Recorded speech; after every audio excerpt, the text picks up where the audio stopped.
ബി.ജെ.പിയെ പോലും അസൂയപ്പെടുത്തുന്ന വിജയവുമായാണ് ഇക്കഴിഞ്ഞ നിയമസഭാ തെരഞ്ഞെടുപ്പിൽ നിതീഷ് കുമാർ വിജയിച്ചു കയറിയത്. എന്നാൽ 2.5 പതിറ്റാണ്ടായി ബീഹാറിന്റെ ഭരണം കൈയാളിയിരുന്ന നിതീഷിനെ ബി.ജെ.പി പൂപ്പറിക്കുന്ന ലാഘവത്തോടെ പുറത്താക്കി. ബീഹാറിൽ ബി.ജെ.പി മുഖ്യമന്ത്രി എന്ന ലക്ഷ്യം നിതീഷ് കുമാറിന്റെ രാജിയോടെ ബി.ജെ.പി അങ്ങനെ ഗംഭീരമായി പൂർത്തിയാക്കി. നിതീഷ് കുമാർ ബീഹാർ മുഖ്യമന്ത്രി സ്ഥാനം രാജിവെച്ച് രാജ്യസഭാ അംഗത്വത്തിനുള്ള നോമിനേഷനും സമർപ്പിച്ചു കഴിഞ്ഞു. എന്നാൽ ജെ.ഡി.യു പ്രവർത്തകർ അദ്ദേഹത്തിന്റെ രാജിയിൽ അസംതൃപ്തരാണ്. നിതീഷ് കുമാറിന്റെ രാജിക്ക് കാരണമായ ഒരു വിഭീഷണൻ ജെ.ഡി.യുവിൽ തന്നെ ഉണ്ടായിരുന്നു എന്നാണ് പ്രവർത്തകർ ഉന്നയിക്കുന്ന ആരോപണം. ആ നേതാവ് ബി.ജെ.പിയുടെ ഓപ്പറേഷൻ ലോട്ടസ് വിജയിപ്പിക്കാൻ അണിയറയിൽ ചരടുവലികൾ നടത്തുന്നു എന്നുമാണ് ഏറ്റവും പുതിയ റിപ്പോർട്ടുകൾ സൂചിപ്പിക്കുന്നത്. ജെ.ഡി.യുവിനെ ഉള്ളിൽ നിന്ന് തകർക്കാൻ ബി.ജെ.പി നിയോഗിച്ച ഈ നിഗൂഢ നേതാവ് ആരാണെന്ന ചർച്ച ബീഹാറിൽ ഇപ്പോൾ കൊടുമ്പിരി കൊണ്ടിരിക്കുകയാണ്. നിതീഷ് കുമാറിന്റെ ഓരോ നീക്കവും നിരീക്ഷിച്ചുകൊണ്ട് പാർട്ടിയെ പിളർത്താൻ തക്കം പാർത്തിരുന്ന ആ വിഭീഷണൻ ആരാണെന്നത് രാഷ്ട്രീയ കേന്ദ്രങ്ങളിൽ വലിയ ആകാംക്ഷയാണ് ഉണ്ടാക്കിയിരിക്കുന്നത്. ബി.ജെ.പിയും ജെ.ഡി.യുവും ചേർന്ന് ബീഹാറിൽ സഖ്യഭരണം തുടരുമ്പോഴും ഇരു പാർട്ടികൾക്കുമിടയിൽ അത്ര നല്ല ബന്ധമല്ല നിലനിൽക്കുന്നത് എന്ന് നമുക്കെല്ലാം അറിയാം. നിതീഷ് കുമാറിന്റെ അതിവിശ്വസ്തരായ സഞ്ജയ് ഝാ, ലാലൻ സിംഗ് തുടങ്ങിയ നേതാക്കളുടെ പേരെടുത്ത് പറഞ്ഞാണ് ഇപ്പോൾ രാഷ്ട്രീയ വിവാദങ്ങൾ കൊഴുക്കുന്നത്. ഇതിൽ ആരാണ് ബി.ജെ.പിയുടെ താൽപര്യങ്ങൾ സംരക്ഷിക്കുന്ന ആ വിഭീഷണൻ എന്നതാണ് പ്രധാന ചോദ്യം. നിതീഷ് കുമാറിന്റെ അതീവ രഹസ്യമായ നീക്കങ്ങൾ പോലും ബി.ജെ.പി കേന്ദ്രങ്ങൾക്ക് ചോർത്തി നൽകുന്നതും ജെ.ഡി.യു എം.എൽ.എമാരെ ബി.ജെ.പി പാളയത്തിലേക്ക് എത്തിക്കാൻ രഹസ്യ ചർച്ചകൾ നടത്തുന്നതും ഈ നേതാവാണെന്നാണ് ആരോപണം.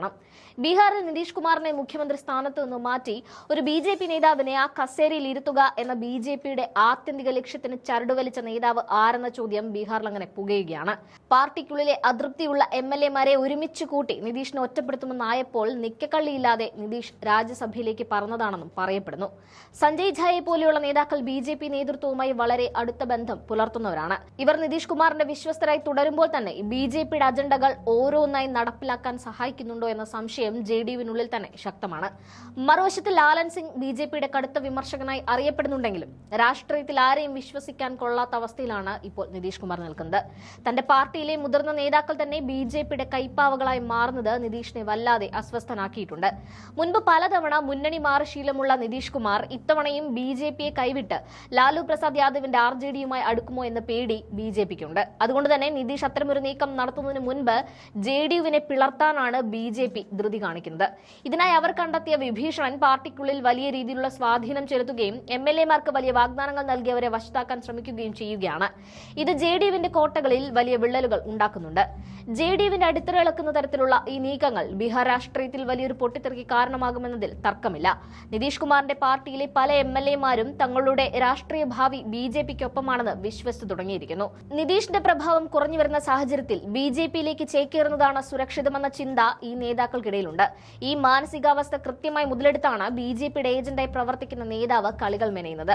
ഓരോ ദിവസവും ജെ.ഡി.യുവിൽ നിന്ന് ബി.ജെ.പിയിലേക്ക് ഒഴുകാൻ തയ്യാറായി നിൽക്കുന്നവരുടെ എണ്ണം വർദ്ധിക്കുന്നത് നിതീഷിന് വലിയ തിരിച്ചടിയാണ്. നിതീഷ് കുമാർ തന്റെ പാർട്ടിയെ സംരക്ഷിക്കാൻ കഠിനമായി പരിശ്രമിക്കുന്നുണ്ടെങ്കിലും സ്വന്തം നിഴലിനെ പോലും വിശ്വസിക്കാൻ പറ്റാത്ത അവസ്ഥയിലാണ് അദ്ദേഹം ഇപ്പോൾ. തന്റെ ചുറ്റുമുള്ളവരിൽ ആരാണ് ചാരനെന്ന് കണ്ടെത്തുക എന്നത് അദ്ദേഹത്തിന് വലിയ വെല്ലുവിളിയാണ്.